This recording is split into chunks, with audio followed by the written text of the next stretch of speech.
Hello students, welcome to my YouTube channel. तो ये मेरी फ़र्स्ट क्लास है शॉर्ट हैंड की। तो सबसे पहले हम बात करते हैं इंट्रोडक्शन से। ठीक है क्या शॉर्ट हैंड, क्यों यूज़ होती है, क्या काम है। ओके, तो शॉर्ट हैंड क्या है, आपकी एक लैंग्वेज है। ठीक है, जो शॉर्ट हैंड होती है इसको हम हिंदी इंग्लिश दोनों में यूज़ करते हैं। तो मेनली जो हम अभी पढ़ रहे हैं वो हम इंग्लिश शॉर्ट हैंड पढ़ रहे हैं। ओके, तो जो फाउंडर है शॉर्ट हैंड की वो है सर आइजैक व्हिटमैन। इनका जो फर्स्ट एडिशन था वो पब्लिश हुआ था 1837 में, और जो सेकंड एडिशन था वो पब्लिश हुआ था 1848 में।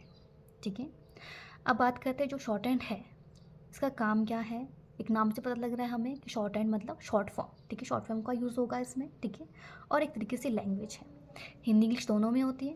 ओके, एक डेफिनेशन है शॉर्ट हैंड की, the art of representing spoken sound bye character. ठीक है, ये आर्ट है स्पोकन साउंड को एक करेक्टर में रिप्रेजेंट करने का। ठीक है, आपको मेनली इसमें कुछ पॉइंट्स ध्यान रखने हैं। सबसे पहला पॉइंट है ये साउंड बेस्ड लैंग्वेज। ठीक है, साउंड बेस्ड लैंग्वेज मतलब हम जो बोलेंगे, जो हमें सुनाई देगा, हम उसी का यूज़ करेंगे। ओके, अब जो नॉर्मल लैंग्वेज में, नॉर्मल लाइफ में हमारे जो स्ट्रोक्स होते हैं, सिंबल्स होते हैं, हम उसका यूज़ करेंगे इस लैंग्वेज में। ओके, ठीक है, यूज्ड शॉर्टकट। ठीक है, इसका यूज़ होता है शॉर्टकट का। ठीक है, और स्पोकन साउंड को एक करेक्टर में रिप्रेजेंट करने का।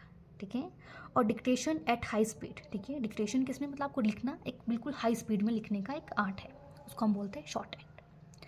ठीक है, अब बात करते हैं हम इसको, जैसे हम इंग्लिश में बोलते हैं अल्फ़ाबेट्स बोलते हैं, A to Z इंग्लिश में हम अल्फ़ाबेट्स बोलते हैं।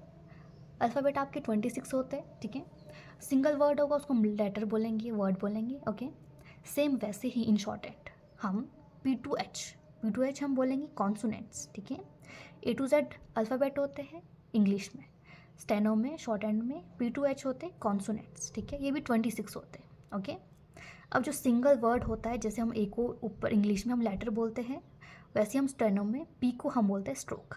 ओके, अब बात करते हैं इसमें हम जो पढ़ेंगे, हम पढ़ेंगे 26 कॉन्सोनेंट पढ़ेंगे, 4 डिफ्थोंग्स पढ़ेंगे और 12 वॉवल्स पढ़ेंगे। ओके, तो हम शुरू करते हैं सबसे पहले 26 कॉन्सोनेंट से। ठीक है, कॉन्सोनेंट में आपके पास स्ट्रोक्स होते हैं, वो 3 टाइप के स्ट्रोक्स होते हैं।